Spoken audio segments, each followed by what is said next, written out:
Et en plateau avec nous, Muriel Guilbert. Bonsoir. Bonsoir. Merci d'avoir accepté notre invitation. Vous êtes la co-déléguée générale de l'Union syndicale solidaire. Vous faites donc partie de ces syndicats qui se retrouvent lundi au siège de la FSU. C'est la grève? Alors, c'est en tout cas une soirée qui sera importante parce que c'est une intersyndicale élargie avec l'ensemble des syndicats, mais qui ont déjà, dès le départ, dès l'amorce des concertations, dit pour nous, ce ne sera pas possible cet âge de départ à 65 ans et une augmentation de la durée donc la grève. du travail. Donc, on va discuter. Il y a certains syndicats qui n'ont pas exactement les mêmes approches, qui veulent peut-être finir ces concertations. Le troisième cycle de négociation, il s'est ouvert jeudi. Oui, sur les financements. Hier. Ouais. Et là, ce matin, on a la Première ministre qui nous dit bon, voici les grandes lignes, il reste encore des marges de manœuvre. C'est quoi pour vous les marges de manœuvre?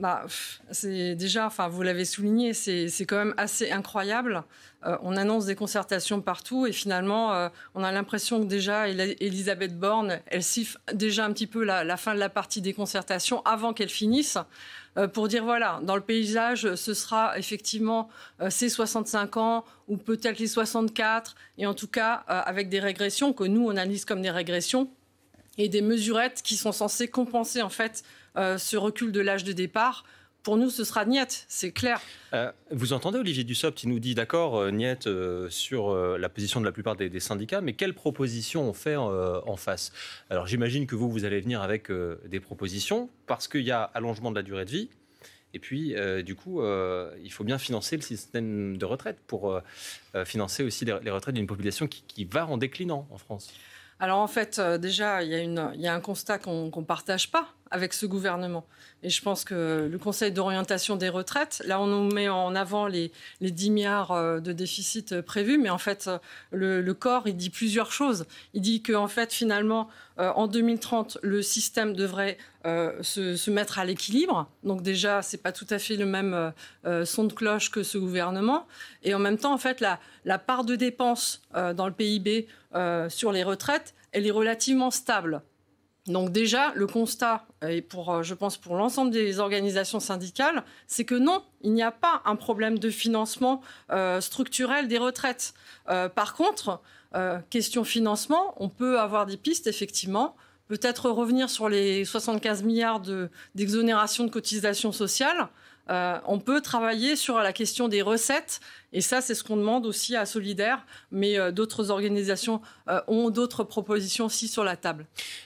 Ces discussions et peut-être même ce débat qu'on a, d'autres avant nous l'ont eu à chaque réforme des retraites. On a été chercher dans les archives, que ce soit en 97 au moment du plan Juppé, que ce soit sous le gouvernement Villepin, Fillon, il y a des images comme ça de manifestations. À chaque fois, on a l'impression que la réforme des retraites, ça sert de repoussoir. Beaucoup de manifestants, parfois des millions dans la rue, mais ces réformes, elles finissent par passer. Comment on l'explique ? Alors, la dernière, elle n'est pas passée. Je pense que c'est quand même important de le dire. À cause du Covid? Pas uniquement, parce que s'il n'y avait pas eu ces manifestations massives et ces grèves reconductibles, principalement dans le rail, on aurait un système par points aujourd'hui. Ce n'est pas le cas. Là, il y a le choix de ne pas revenir sur un système par points, de garder ce système par répartition. Mais en fait, c'est chaque fois ce problème de financement qui est remis sur la table.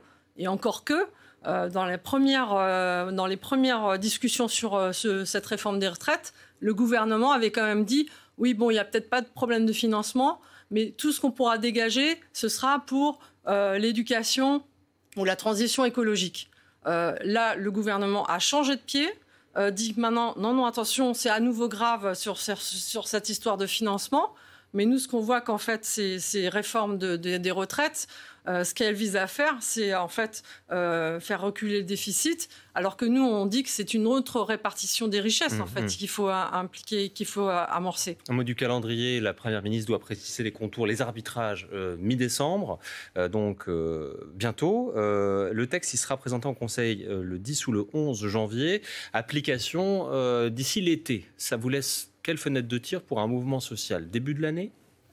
Alors, on verra, le calendrier est réel, parce que là aussi, c'est un article dans un journal quand même.